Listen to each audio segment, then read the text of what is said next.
ചോദ്യം 1. ആദ്യമായി ദൈവം സൃഷ്ടിച്ചതായി നമുക്ക് മനസ്സിലാക്കാൻ കഴിയുന്നത് ഉൽപ്പത്തി പുസ്തകം 1-ാം അധ്യായം 1-ാം വാക്യം 1-ാം വാക്ക് ആദിയിൽ.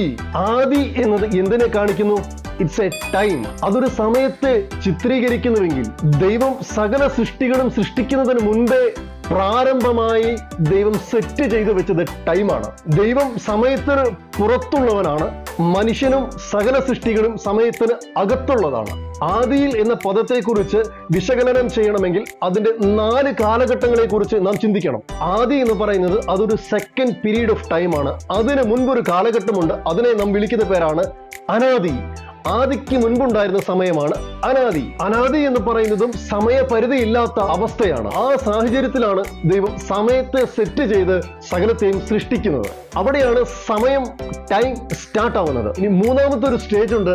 അതിനെ നമ്മൾ അന്തം എന്ന് വിളിക്കും. അതിലേക്കുള്ള സമയം ആസന്നമായിക്കൊണ്ടിരിക്കുകയാണ്. 4-ാമത്തെ സ്റ്റേജാണ് അനന്തം എന്ന് പറയുന്നത്. അതിനെ നമ്മൾ വിളിക്കുന്ന പേരാണ് ഇറ്റേണിറ്റി. അനാദിയുണ്ട്, ആദിയുണ്ട്, അന്തമുണ്ട്, അനന്തമുണ്ട്. അനാദിയും അനന്തവും ഒരുപോലെ നമുക്ക് കാണാൻ കഴിയും. അത് രണ്ടും സമയപരിധി ഇല്ലാത്ത സാഹചര്യമാണ്. ഉൽപ്പത്തി പുസ്തകം 1-ാം അധ്യായത്തിന്റെ 1-ാം വാക്കിൽ ഇങ്ങനെയാണ് ആദിയിൽ എന്ന് തുടങ്ങുമ്പോൾ അത് എന്തിന്റെ ആദി ആയിരുന്നു എന്ന് ഒരു ചോദ്യം ഉയർന്നു വരുന്നുണ്ട്. അതിനെക്കുറിച്ച് നമുക്ക് പിന്നീട് ചിന്തിക്കാം. എന്നാൽ ദൈവത്തിന്റെ സൃഷ്ടിപ്പിൽ ആദ്യമായി ദൈവം സൃഷ്ടിച്ചതായി നമുക്ക് കാണാൻ കഴിയുന്നത് ടൈമാണ്.